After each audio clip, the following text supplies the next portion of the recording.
Bienvenue à tous. Aujourd'hui, on va aller dans l'Évangile de Jean, au chapitre 7, le verset 37. Évangile de Jean, chapitre 7, le verset 37. Le dernier jour, le grand jour de la fête, Jésus se tenant debout s'écria, « Si quelqu'un a soif, qu'il vienne à moi et qu'il boive. Celui qui croit en moi, des fleuves d'eau vive couleront de son sein, comme dit l'Écriture. » Il dit cela de l'Esprit que devraient recevoir ceux qui croiraient en lui, car l'Esprit n'était pas encore, parce que Jésus n'avait pas encore été glorifié.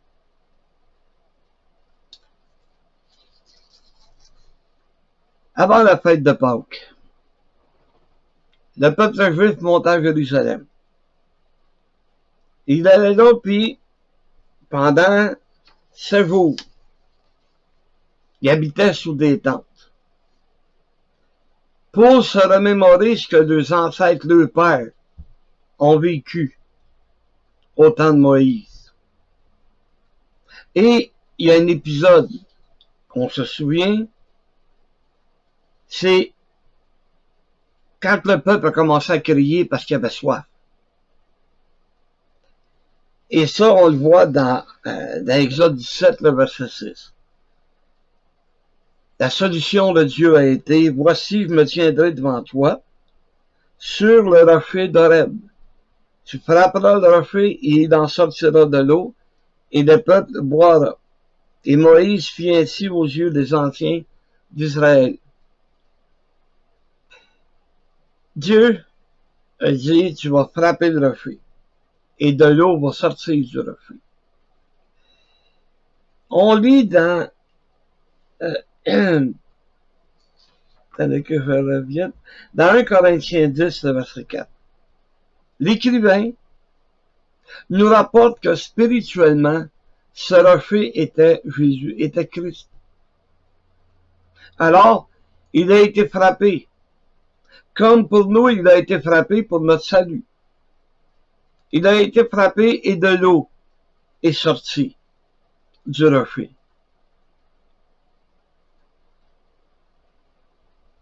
Mais on voit dans Nombre 20, le verset 8, un autre épisode où le peuple avait soif et qui ont commencé à crier après Moïse et Aaron, les accusant de les avoir conduits dans le désert pour les faire mourir, parce que le peuple avait soif. Alors, Moïse et Aaron sont allés dans la tente d'assignation, la tente de rencontre, si vous aimez mieux, avec Dieu. Et Dieu dit à Moïse, prends ta verge et convoque l'assemblée. Toi et ton frère Aaron, vous parlerez en leur présence au rocher, et il donnera ses eaux. Tu feras sortir pour eux de l'eau du rocher, et tu abreuveras l'assemblée et leur bétail. Mais Moïse était tellement irrité par tout ce qui se passait, qu'au lieu de parler au rocher, il l'a frappé à nouveau. Jésus a été frappé une fois. On n'a pas besoin de frapper une deuxième fois. Tu as juste à lui parler. Et de l'eau va jaillir du rocher. L'eau de la parole, il y en a en abondance. Jésus, là, il ne nous maintient pas à un petit verre d'eau. Non, non. En abondance, il dit que des fleuves d'eau vive vont couler de notre sein. Parce que ces fleuves-là, c'est pour partager avec le monde perdu. Parce que l'eau est un exemple de la parole de Dieu, qui va désaltérer notre âme. Et Jésus s'est tenu debout. Il n'a pas simplement parlé à l'assemblée, il a crié. Il s'est écrié après l'assemblée. Si quelqu'un a soif, qu'il vienne et qu'il boive. Mais les gens ne veulent pas boire. Pourquoi qu'ils veulent pas boire? Pourtant, cette eau leur ferait tellement de bien. Mais les gens ne veulent pas boire. Pourquoi? Et j'en ai trouvé une des raisons.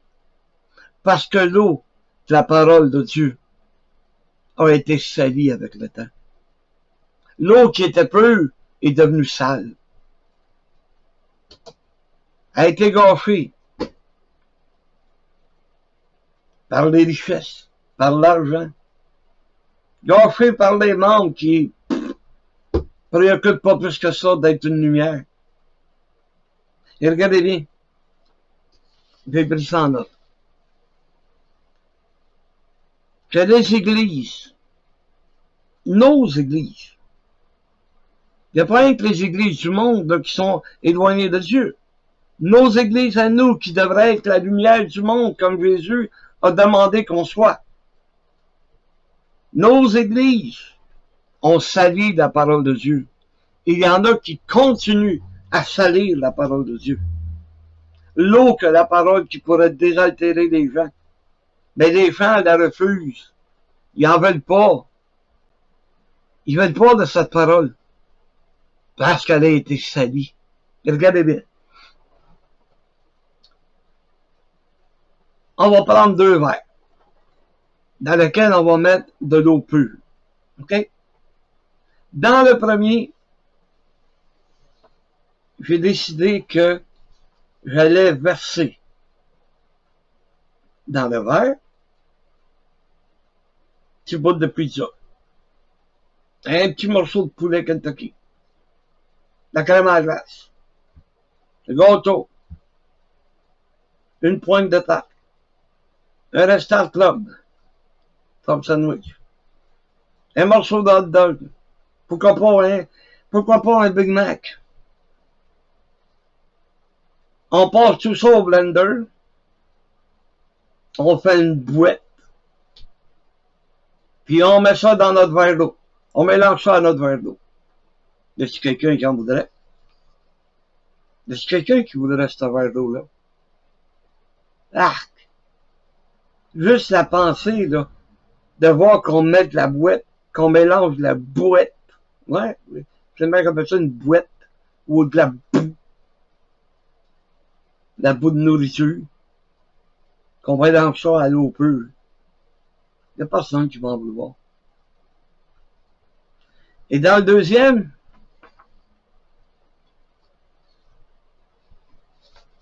c'est une eau qui est pure, auquel je n'ai rien rajouté. Une eau qui est un peu comme cette eau-là. Cette eau-là est pure. Elle est bonne au goût, elle est bonne à boire, elle rafraîchit. Lequel des deux tu voudrais? Ma boue ou cette eau pure? Parce que de qu'est-ce qu'on présente à l'homme perdu, là? C'est sûr, c'est une image que je vous donne de la pizza, de Kentucky, pis tout. Bon. Mais, qu'est-ce qu'on présente à l'homme perdu? C'est ça qui est important. Qu'est-ce qu'on lui présente? À quoi ressemble le verre d'eau que j'offre au monde? Un verre d'eau mélangé avec un peu de querelle, de la jalousie, un tas d'amertume, c'est-à-dire que tu n'arrives pas à pardonner, que tu as tout le temps une petite crotte sur le cœur. Mélanger le tout avec la débauche, rajouter la convoitise, une petite pincée d'orgueil, quelques lois, un paquet de mensonges, un peu de malhonnêteté. Quand nous sommes allés à l'église la première fois, est-ce que nous aurions accepté cette eau-là, salie par les membres de l'église? Pense pas, hein? Et même, il y a des gens qui reprochent. Ils reprochent à certains membres, c'est des hypocrites. Ils disent une chose, puis ils font le contraire. Ils ont raison. Ils ont raison. C'est pas cette eau-là qu'il faut nous offrir. L'eau qu'on doit nous offrir, regardez bien. Beaucoup d'amour, de compassion, de bonté, de fidélité, de l'amitié, fraternité, de l'honnêteté, la joie, du bonheur, la foi, la patience.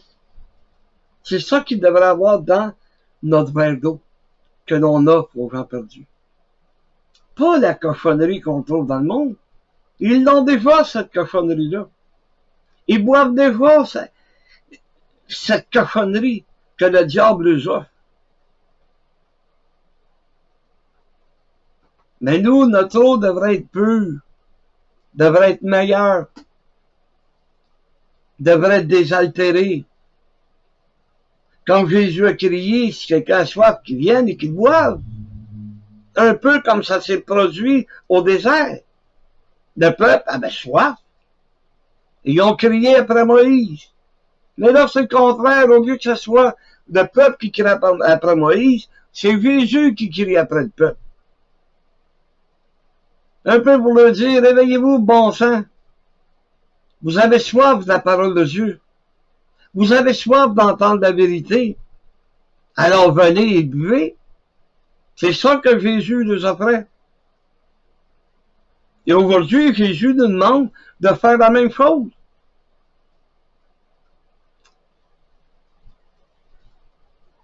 Quelqu'un me dit à un moment donné, crée pas après moi.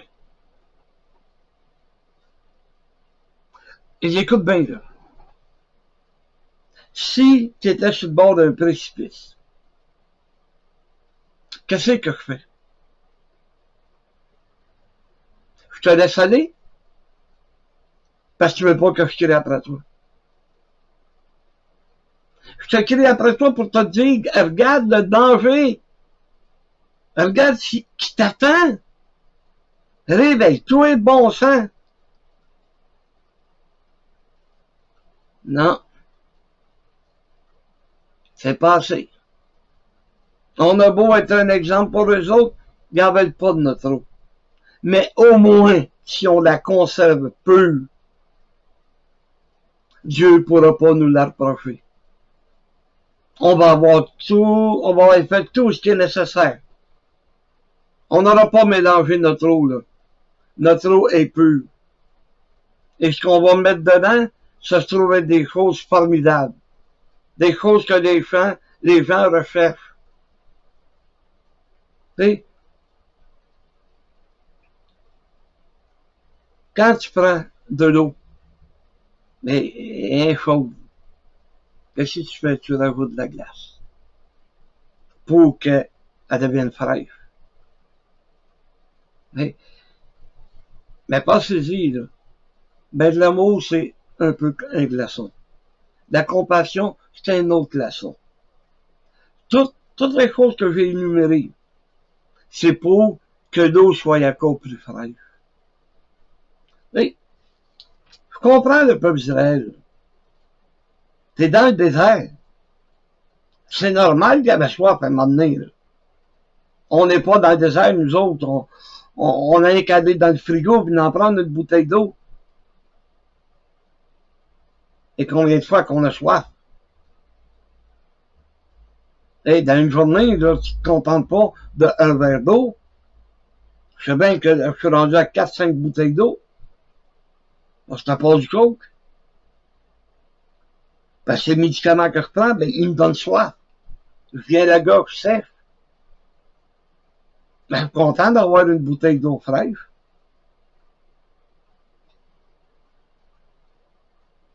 Mais s'il n'y en a plus dans le frigo, qu'il y en a juste dans la caisse, ben, on va rajouter un peu de glace pour qu'elle devienne fraîche. Tu sais, il dit des fleuves d'eau vive vont couler. Ben, est-ce que notre puits commence à être à sec? Censé d'avoir des fleuves qui coulent de ton sein, là, qui viennent de l'intérieur. Un peu comme quand tu vas puiser dans un puits. Et tu vas créer ça dans le puits. Nos frères chez là. Ben, des fleuves d'eau vive. Il n'a pas dit rien qu'un puits qui va avoir de l'eau dedans. Il a dit des fleuves d'eau vive. Il disait ça du Saint-Esprit qu'on était pour recevoir. Oui. Quand le Saint-Esprit est venu dans ma vie, ouf, il m'a amené à obéir à Dieu. Il m'a amené à étudier la parole de Dieu. Il m'a amené à avoir une eau fraîche pour tous ceux qui étaient autour de moi. C'est ça qu'il a fait. Et quel verre vouliez-vous boire? Celui plein de cochonnerie ou celui de l'eau pure? Si on offre une eau sale aux gens, ils ne seront jamais sauvés. Ils vont rester perdus. Il faut faire tous nos efforts, tous nos efforts pour que l'eau que l'on offre soit pure et bonne au goût. Et la seule manière de la rendre pure, c'est en vivant comme nos ancêtres, les premiers disciples, les apôtres ont fait. Le livre des Actes, au 2e chapitre, nous rapporte ça. Qu'est-ce qu'ils ont fait? Non. Acte 2. Ça sera pas long, ma feuille, elle va pouvoir décoller ma feuille. OK. Acte 2, à partir du verset 41. En parlant de soi, j'en parle beaucoup.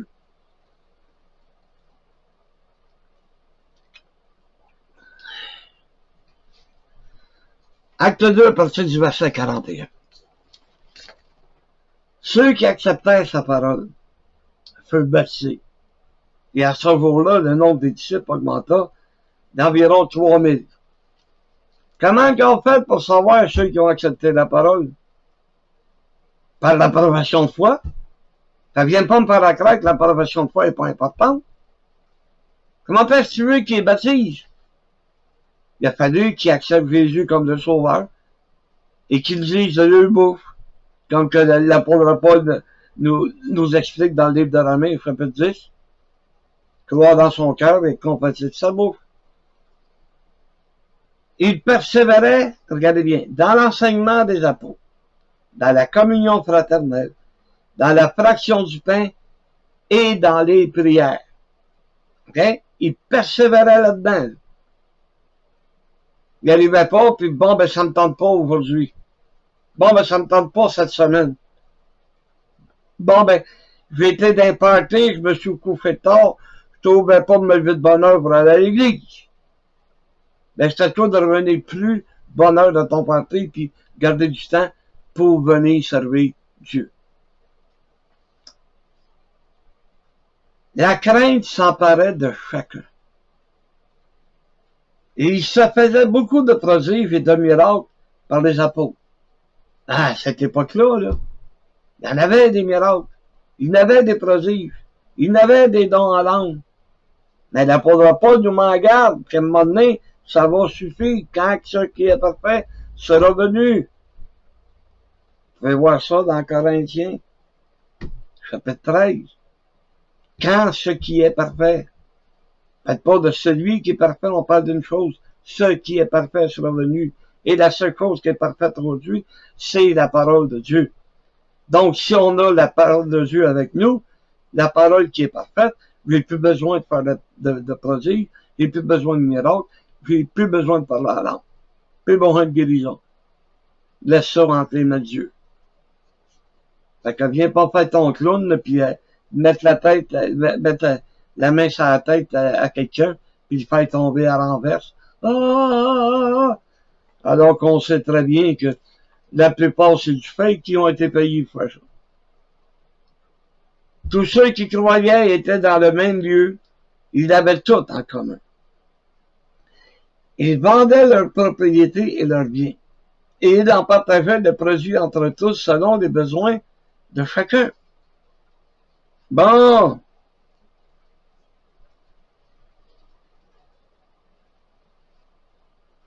Il va falloir que je vende tout ce que j'ai dans ma maison.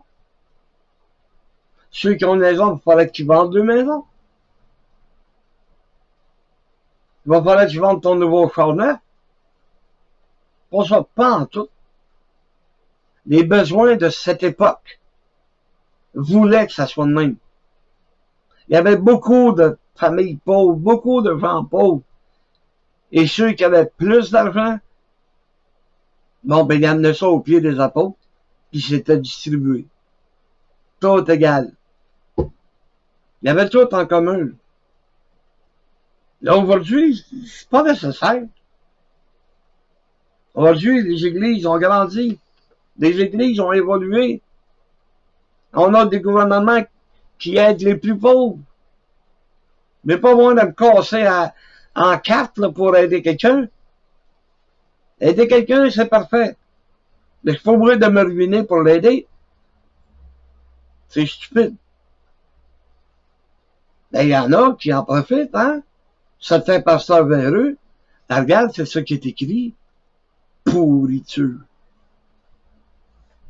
Verset 46, il était chaque jour, tous ensemble assidus au temple. Hey, imagine-toi, chaque jour, il allait à l'église. Chaque jour, il se réunissait.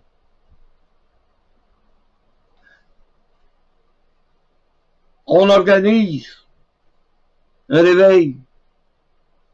Il n'y a même pas la moitié des membres qui viennent.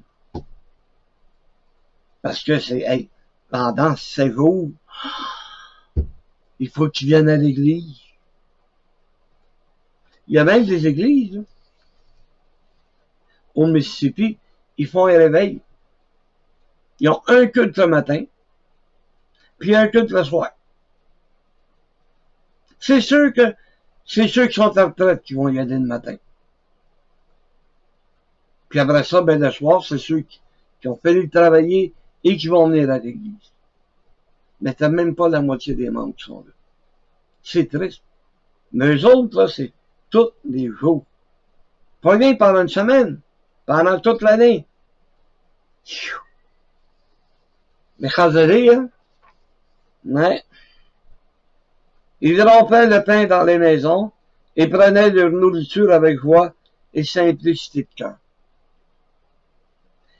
Louant Dieu et trouvant grâce auprès de tout le peuple.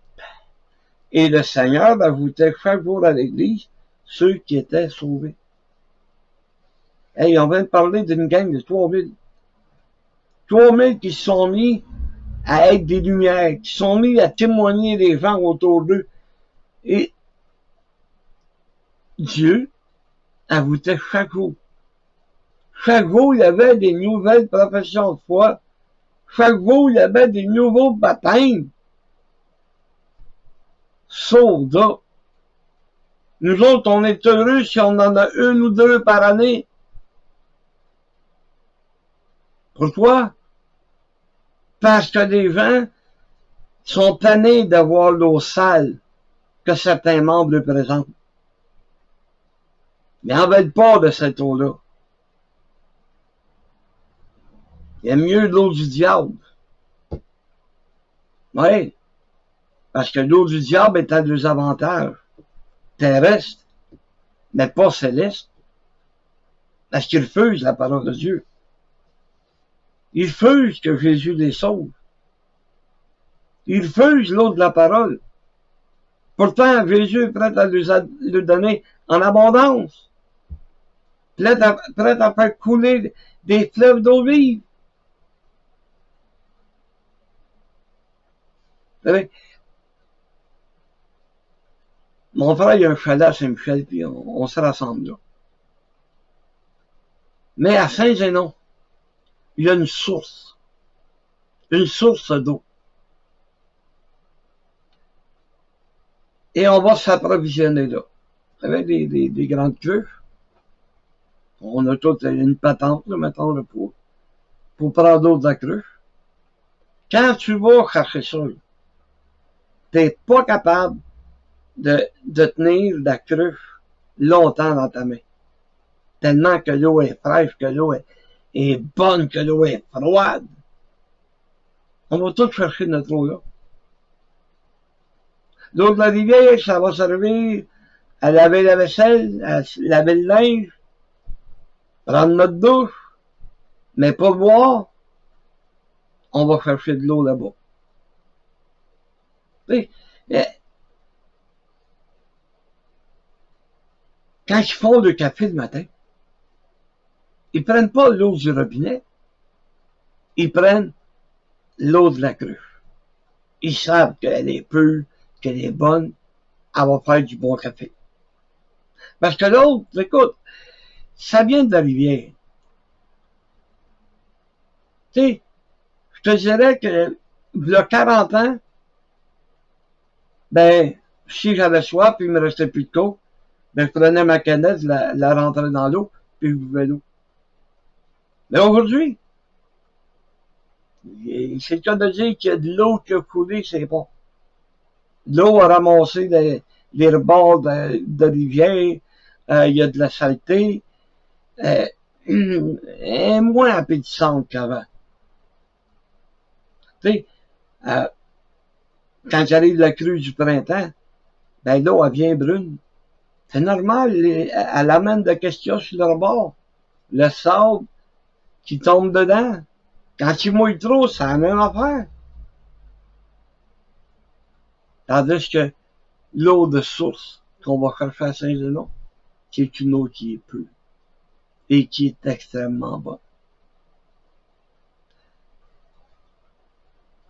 Il y en a plusieurs des sources à Saint-Michel-des-Saints, à Saint-Zénon. Parce que il y a beaucoup de montagnes. Et l'eau descend de la montagne, puis il y a des places que tu peux... Tu vas à la pêche, puis t'as plus d'eau.